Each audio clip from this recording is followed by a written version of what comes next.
As a therapist, how you communicate with clients online is just as important as how you communicate in your sessions. If you use email and web forms, they need to be secure and HIPAA compliant. Hushmail takes the guesswork out of secure communication by providing encrypted email, web forms, and e-signatures all in one HIPAA compliant package. Are you still using paper forms or sending your clients PDFs that they have to print out, fill out, and scan back? Online forms will save you a ton of time, not to mention make things easier for your clients. With Hush Secure Forms, you can start with a template and customize it to reflect your practice, or use the drag and drop form builder to build forms from scratch with fields for e-signatures. Add the forms to your website or send them through secure email. Hush Secure Forms also include screening forms such as the PHQ-9 depression screening that delivers a score upon completion. They also have a good faith estimate template to ensure you're in compliance with the No Surprises Act. Move your intake, informed consent, health history, and other practice forms to Hush Secure Forms. Your clients will spend less time in the waiting room and more time getting the care that they need. Go to try.hushmail.com/allthings and enjoy the first month of your plan for free. Hey everyone, this is Patrick with the All Things Private Practice podcast. I am joined today by Latasha Matthews, a good friend and colleague out in Georgia. She is a therapist, clinical director, professor, author, speaker, all the things, and just a really fucking awesome person. And today we are going to talk about boundaries, which is her specialty, and the topic of saying yes to your no. So thank you so much for making the time and coming on. I know we've been kind of like figuring out our schedules for a while now, and I'm really glad to have you here. Thank you. And I'm so happy to be here and to connect with you in this space. You and I have connected a lot recently, like asking me to come talk to your classes and your interns. And I feel like that has been such an honor. And, I want to talk about you today, though, because you've created so many wonderful things and you are kind of a boundary expert, right? Like that is what you're talking about at conferences. And this is what you really are passionate about. So tell us about what this all means to you, this say yes to your no, and let's kind of just see where this goes. Yeah. Thank you. Thank you for just sharing a little bit. So I guess I really want to start with why this is a sweet spot for me at this point. And if I really wanted to just start off being very transparent, I suck at setting boundaries. And I'm just starting to really figure out where that came from. Doing my own work in therapy, I identified that this boundary issue in violation of myself kind of came from being bullied early on in my life. And that bullying really caused me to want to overextend in a whole bunch of different areas. And so when we think about boundaries in business, we really just need to go back and look at what was our first introduction to boundaries. Were you taught boundaries from your family of origin? And then where did that part kind of show up in your life? I love that. Yeah, it's good to think about it in that way. So once you started doing this deeper dive and realizing this came from bullying, I mean, what started to come up for you when you started thinking about, okay, this makes sense for me, but I imagine there was a lot of emotion connected to that as well. Yeah. As a 10-year-old, you don't know that bullying would cause you to overextend yourself in a lot of areas. You don't, obviously, until you're an adult, you start having poor finances, poor relationships at work, poor romantic relationships that you really have an issue with boundaries. And so for me, I think more recently in the last 5 years or so, I've started to look at why aren't things changing in my life and why do I keep hitting these particular roadblocks? And then I started to do more a deeper dive into why and where that came from. And so the current emotions is I'm starting to accept and befriend my parts, the anxiety that comes up from not being able to set a boundary or setting too rigid of boundaries because I'm trying to self-correct. And so I think I am accepting all of the emotions regarding not being able to set some boundaries and then others being able to set them a little better. So just embracing and accepting all the parts. And I don't know if you've been doing IFS work, but I've been doing a lot of IFS work. So parts language is in my head all the time now. And was there a grief process at all when you started to accept some of this? Like, obviously, as at 10 years old, right? Like, it's very hard to set these boundaries, especially if we're being bullied, especially if we don't have the language, especially if we just feel like we are 10 years old and we don't know how to do these things. But was there grieving for like 10-year-old Tasha that came up when you started doing this deeper dive? Yeah, 10-year-old Tasha is actually still grieving. I think during the pandemic did so many amazing things. There was so much loss, but that was the first time I really sat with, okay, who am I? And who do I want to be in the future? And so once you begin to sit with yourself and sit with, you had a lot of time to just kind of look back and kind of muse your life, so to speak. And so that was the first time I really started to grieve and put some connections together with, relationships, business, because I think sometimes we try to kind of separate and compartmentalize these areas because it keeps us safe. But what I found is there was a distinct relationship with all of my professional identity, my personal identity, my friendships, that I just didn't like how it looked, to really be honest. So even though I wrote a book in 2015, I think I was really writing it based on, I want to share this information with others, but really just really understanding the why. It just came out in the last couple of years, to be honest. That's beautifully said because I think it puts into perspective that healing is lifelong. And we are going to do different layers of work as we kind of move through those journeys. And to say, hey, the pandemic was really beautiful in a lot of ways or helpful. And I agree with that. And I think a lot of people may have this like, ooh, what do you mean by that? But in reality, like we had to sit with a lot of shit. Like we had to sit with ourselves a lot more. We had to do a lot more introspection and existential questioning about like how much more time do we have on this planet. And I think that allows you to kind of start to really think about deeper dives into what's going on for you. And it sounds like in 2015, when you wrote this book, do you feel like if you wrote it today, the voice would be different? Like the author would feel like a different human being and a different perspective? Yes, I am going to do a revision of the book because I think I was speaking from a place of anger and frustration. Although I was sharing, I had a lot of anxiety about putting my business out in the streets. I was like, what the hell? What are you doing? It's not going to be life. So I was fighting against the parts of wanting to be liked and wanting to please a whole bunch of people. They weren't going to see the nice, warm and fuzzy, put together person. And I wasn't really ready to be vulnerable. And so an anxiety disorder kind of popped up because of that. I started having a lot of anxiety with my driving. That was not in my presentation before. And I'm like, well, damn, this book is supposed to bring a lot of joy. And so I was even resistant to really writing the book because it wasn't it wasn't a happy experience for me because I didn't know what was going on the inside, to be honest, Patrick. I didn't know that I was resisting a part of me and I didn't know about all this stuff. So the language would be different. I would be speaking from a more befriending of who I am and the parts that were really trying to protect me from way back when because the 10-year-old Tasha was not protected. And so that part kind of shows up a lot for me. Yeah, I appreciate that vulnerability. And that makes a lot of sense. And it sounds like that protective part, albeit very useful in a lot of ways, at this point in time, you're kind of asking that part to step to the side and thanking it for existing. But at the same time, saying, like, okay, you've done it, you've done your job. And now I would like to move through this to the acceptance piece of like, hey, this is how boundary setting looks. And isn't boundary setting protecting in a lot of ways? Like, you're protecting your energy, you're protecting who you spend time with, where you kind of spend your resources, how you let people into your world and how you let people affect you and impact you. And what I heard you say was like, and which I think is so fucking common. And I think this all the time of like, I'm putting this out to the world. I'm kind of airing my stuff. Like you said, I'm putting it out to the streets. That leaves you open, right? That leaves you vulnerable. That allows for people to critique you or say something negative that may not feel good. And it makes so much sense that that anxious and protective part kind of came up and they're like, no way, like we need to make sure you're okay.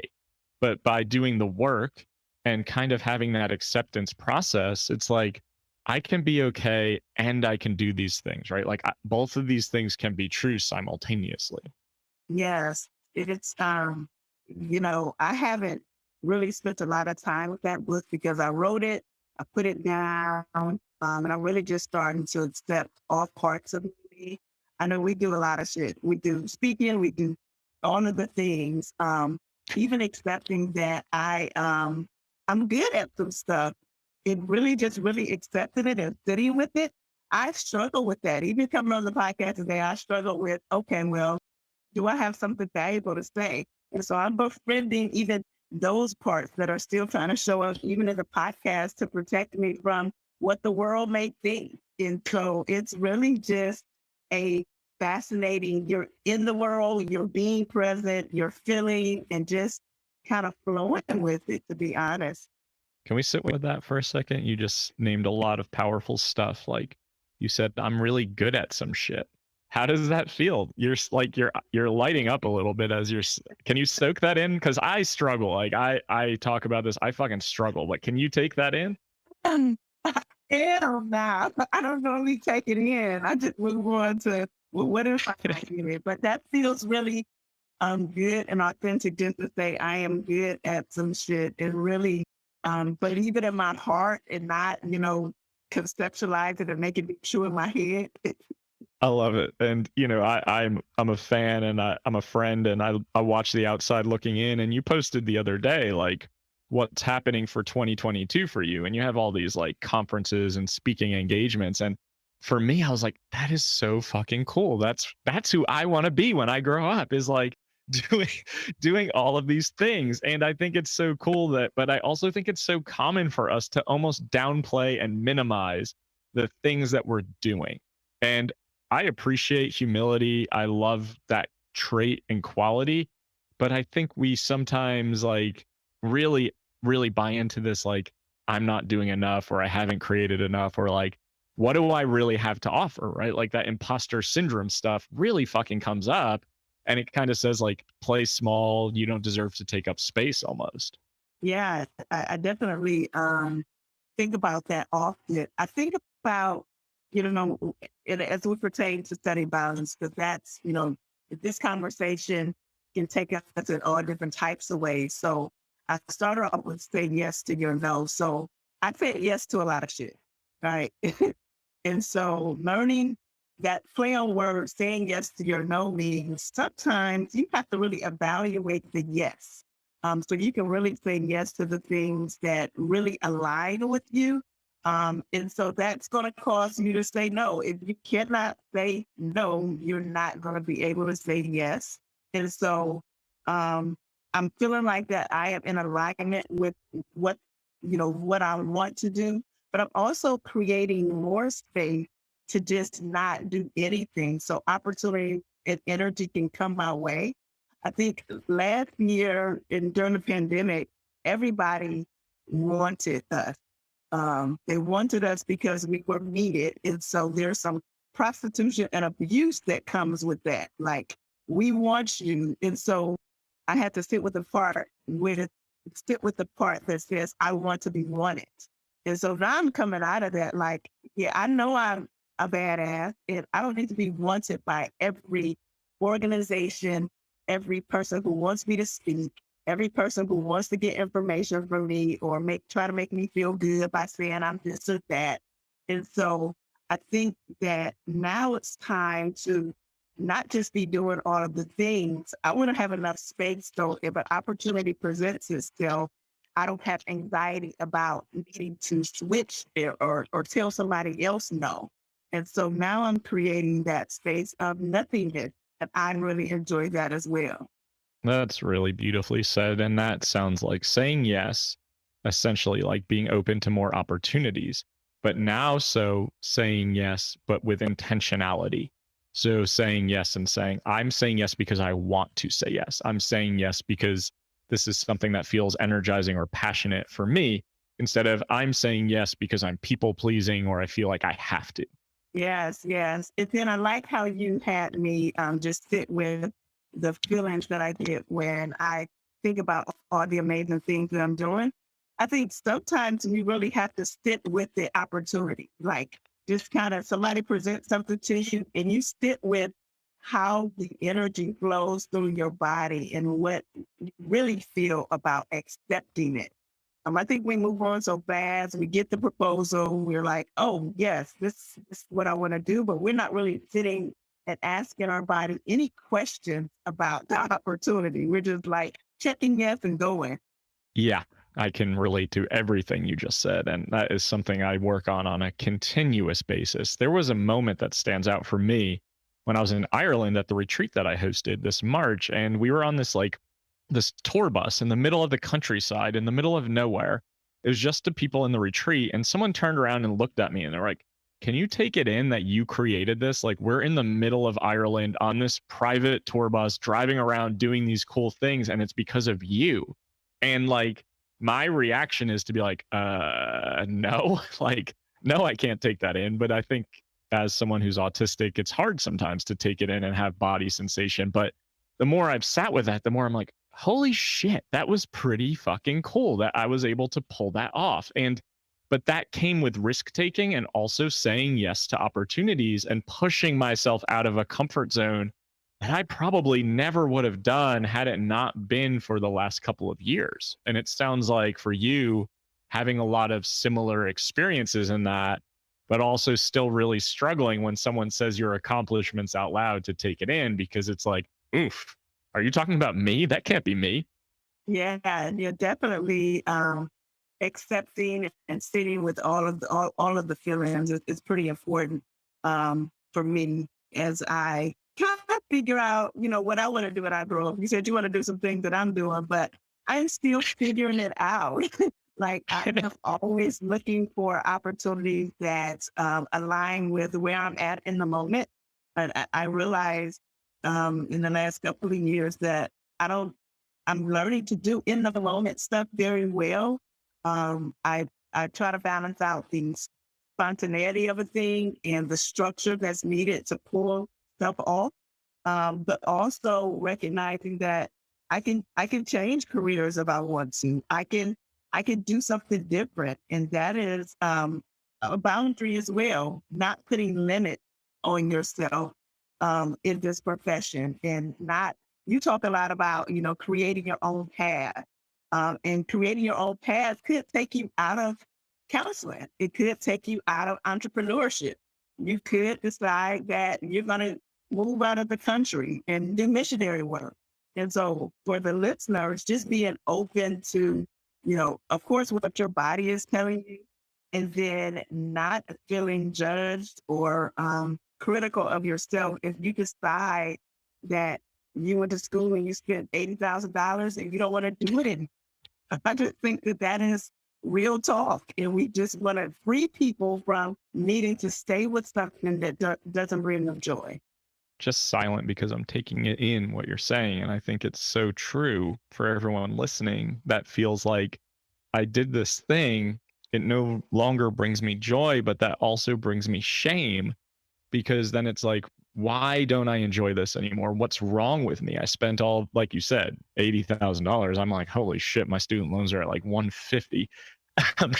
But in reality, like, I am moving out of being a therapist, but I had a lot of shamefulness around that. Like, I'm abandoning this profession that I worked so hard to become a part of. And one of my mentors kind of reframed it, and she was like, I think you're just helping the profession in a different way. And even my therapist was like, I don't think you were ever really designed to be a therapist, because, I don't want to go down the neurodivergent route right now, but as an autistic therapist, the energy absorption is huge.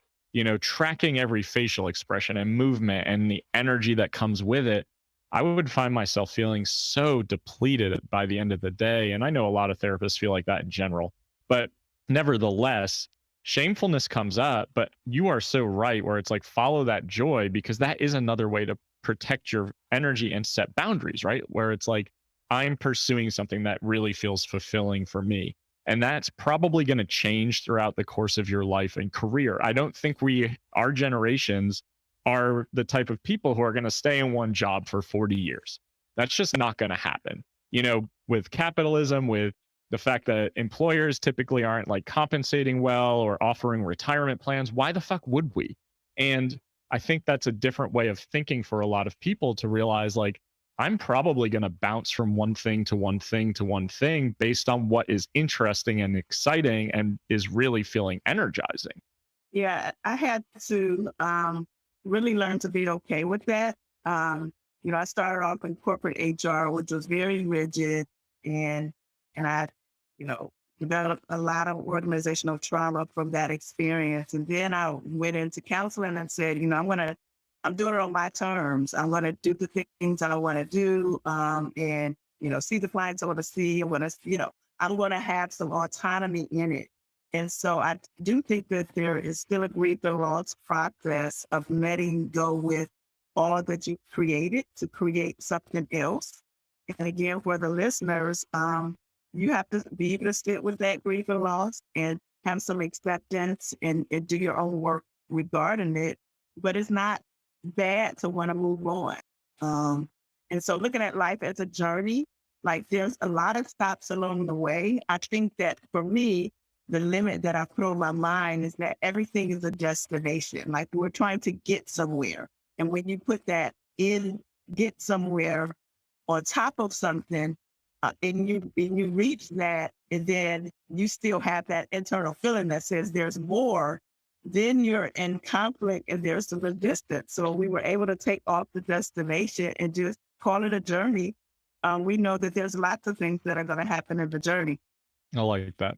Yeah, I think that helps us kind of focus on the present moment instead of what the finish line is. And there may not be a finish line in entrepreneurship if you are going to bounce around and do different things. And, I know for myself, like I'm a private practice coach now, but I don't think I'm going to be a private practice coach forever. I just know that I'm also interested in so many other things. And then once something starts to pull me away, I'm going to probably pursue that. Like I've really become energized by the retreat planning and the podcasting, and maybe that doesn't last forever either. And I think we always associate grief and loss with like negative emotion. I don't think it has to be negative. I think grief and loss is so fucking complicated and complex and layered. But grief and loss can be beautiful because we can grieve part of our life that's changing. We can also really appreciate the fact that it's shifting into something else. And without that grief, without that pain point, how could we ever appreciate what comes next and what chapter is starting to unfold? Yeah, I like that, Patrick. I think grief and loss has always been associated with something negative, and there needs to be this painful moment. Um, but I do like that we can reframe grief and loss, and that it could be some new awareness, some new revelation, some new insight as we move on into something else. So we can hold space for all of the emotions, but it doesn't have to feel bad. And I think sometimes for me, when things aren't feeling bad and I've attached grief to it, I'm searching like, okay, when am I going to feel bad? I need to feel bad before I move on to this thing. And I do think boundaries can have a negative effect because you are putting limits on yourself. So when you haven't done well at setting boundaries, I think the first inclination is to go very rigid.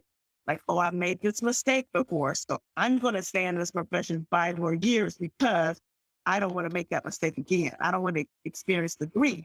And so I think we have to really just be open to not putting in a cognitive response and allowing our minds tell us it needs to look like this. Yeah, I love that. I was actually about to ask you that, like, do boundaries have to be rigid? And I don't think that they do, right? Like, sometimes, yes, they should probably be rigid in certain situations, but in reality, boundaries are probably a gray area for a lot of people, and they're probably going to be an ebb and flow based on what you learn, how you grow, as you move through things. And I like that you named, I was waiting to feel bad. And I think we do that to ourselves so often. And it's good. It's a good check emotionally to say like, oh, I'm grieving, but I don't feel devastated. What's that about? Like, what's wrong with me if that's not the case? And, I'm just thinking, and my ADHD is currently taking over where I'm like, I, I talk about like grieving the loss of addiction and recovery, which seems like really strange for people. However, like grieving people, places, and things that were familiar and routine for you when you're struggling in an addiction. And that should be I'm not devastated. I'm not sad about the grief that comes with like recovery, but it is a process where you're like, I did these things every day of my life. I hung out with these people. I spent time in these places. And although they weren't healthy, it's still a component. So that's a conversation for a different day. So I apologize to the audience for going down that rabbit hole. But anyway. It's relevant, though. It's relevant. Yeah, it is relevant. So I want to talk a little bit about like, you're a professor, you're a clinical supervisor. You are really having a lot of influence on how therapists are moving through the world and starting their careers and experiencing. And I've been honored and grateful to be a part of your internship class and your practicum class. And I love the fact that you are bringing people like myself into these situations, because so many people that are in academia really don't talk about business ownership. It's almost taboo to do so. So when I get invites like your own, I'm like, oh, wow, this is cool. And then I have to ask myself, like, what should I say? What don't I say? Like, what do I like not talk about? But I really love the fact that you empower your students and your interns to like think bigger and think differently, with the realization that there does not have to be one specific path in this career. Yeah, yeah. And I'll tell you why I do that. So for those that don't know, back in 2015, 2016, I dropped out of my PhD program. So people don't know that I've done everything but dissertation. And one of the reasons I dropped out of the program is because, for one, I was starting to struggle with the writing. But for two, I felt like I did not set a good boundary. And so I was trying to do what the Joneses were doing, what everybody else was doing, to be all of the things. But academia on a more full-time basis did not align with my core beliefs. And so I had a lot of resistance and began to struggle. Actually got kicked out of my program and had to fight to get back in. But as I had got kicked out of the program, and I'm okay with being vulnerable with it now because it doesn't hold me hostage like it did before. I had a lot of grief and loss about not having a PhD, and hats off to all of the ones that made it through. I didn't, but I'm still doing a lot of badass shit. I'm still teaching. I've been teaching since I got kicked out of the program. And again, I think that one of the reasons why I resonate with you and Ernesto and Jen and all of the people that I met is because we're not doing it the typical way. And so I know that probably a lot of professors don't bring people in that are non-traditional. And so I just felt like there was just so much rigidity in the academic space. They weren't teaching us how to be business owners. I needed to go work in a jail, work in a hospital, work in a residential treatment facility. And with an HR background, that did not align with who I was. And so even in the programs, I was trying to, that was a part of my dissertation, how to be successful in private practice. And so I wasn't able to do it in an academic realm, but I've definitely been able to do it with my own trainings. And so if you have the privilege of teaching, you better make sure that you're giving your students opportunities to connect with real clinicians and people who are doing it differently, or they're not going to make it in this profession. This not going to happen. I really appreciate you sharing that. And I love the fact that you can own it too and just be like, yeah, it didn't work out. It was probably painful at the time, but in reality, I'm still doing badass shit, whether I have those letters behind my name or not. And I would argue that you're having such more of an impact now, being able to support these people as they go into this profession, because we need supervisors and professors like you. We need people who want their people to succeed in something other than the traditional go into community mental health route, spend your days there, earn your stripes, burn yourself out, then you can leave and then you can start a business. And, you know, I know a lot of people listen to this and are in community mental health, and maybe you are going to stay there and that is okay. I'm not shaming you for making your own decisions, but just know that there are multiple pathways in this profession. And I was one of those people who graduated and thought that was my only option until it wasn't. And then it was like, well, what else can I create with the skills that I have? Or I'm going to have to figure out, like, do I go back to bartending? Do I like go get another degree? Like, it just, we need to know that people are doing things differently and that people don't always have to work inside of a mold or a box. And I think going to Hawaii, meeting you, meeting Marquita, like so many other wonderful people, it just puts into perspective how many people are out there doing these things. But like we don't always see that. And I think COVID really brought that to the forefront for us because how many like friend requests did you get from people with like the telehealth, I'm a telehealth therapist banner, and you had like 100 in one day? And I'm like, I don't fucking know any of these people, but I'm accepting them all. Like, yeah, I have all these cool friends now that I've never met. And some of these people have become like some of my closest friends, and some of them I still have not met in person. But in reality, the cool thing is they're all doing their own things in a different way.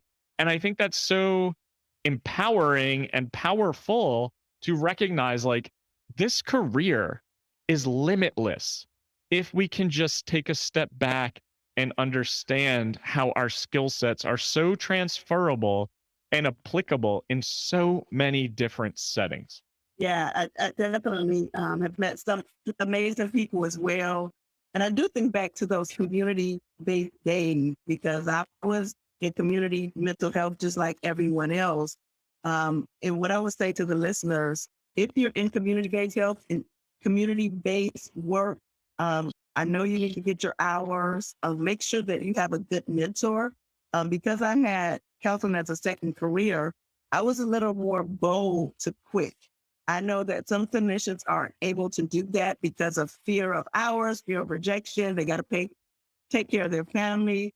And so I would say to you, make sure that you have a good mentor if you're going to stay in community-based or residential treatment that helps you advocate for yourself and helps you with your professional identity and voice.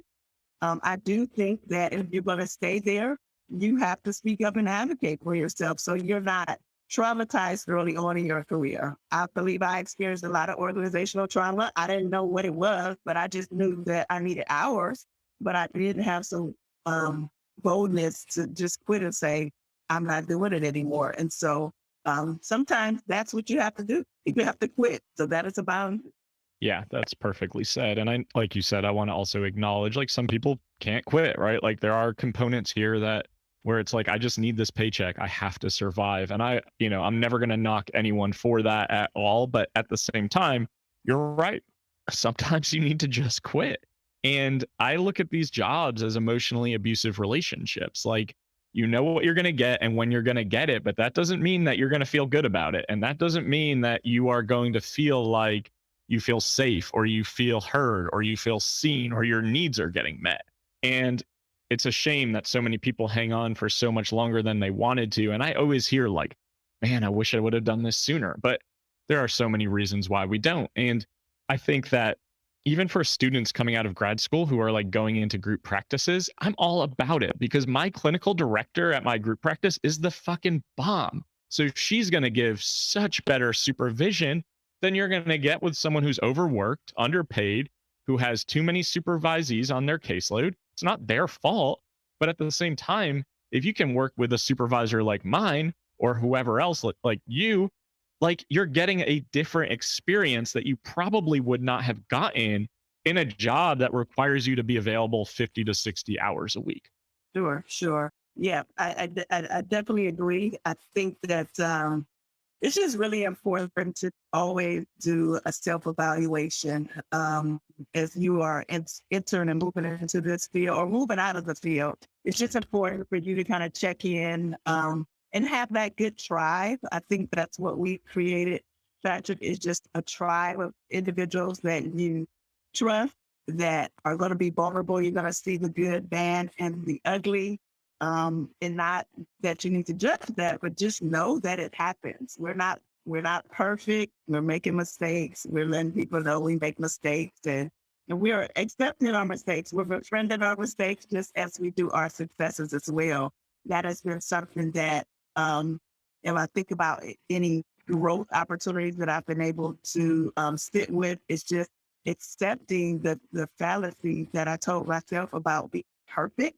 Um, I don't know why I told myself that, or I didn't verbalize it, but I think that in your mind, you feel like you have to be perfect. And again, that goes back to my 5-year-old self that, you know, I didn't look the way some little boy on a bus thought I needed to look. I mean, he was 5 as well. So clearly we were both kids, but updating your language about yourself and knowing that you don't have to be perfect and continue to do your own work in therapy is really going to help you resolve some of that conflict that still shows up.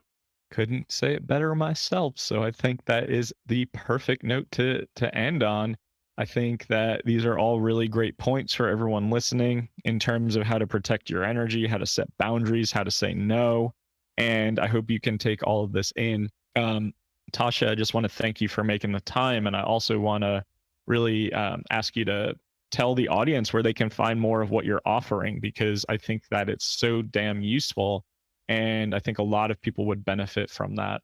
Yes, yes. Thank you for having me. I hope these tips have been useful for you. You can find me on LatashaMatthews.com on all platforms and my website, LatashaMatthews.com. I have a book called The Dumping Ground, and I have boundary setting cards for families, couples, teens, and general population. Love it. Thanks for sharing that. That will all be in the show notes for everyone listening. And like, download, subscribe, and share. New episodes out every Sunday morning of the All Things Private Practice podcast on all major platforms. Doubt yourself, do it anyway, and we'll see you next week. Thanks, Tasha. You're welcome.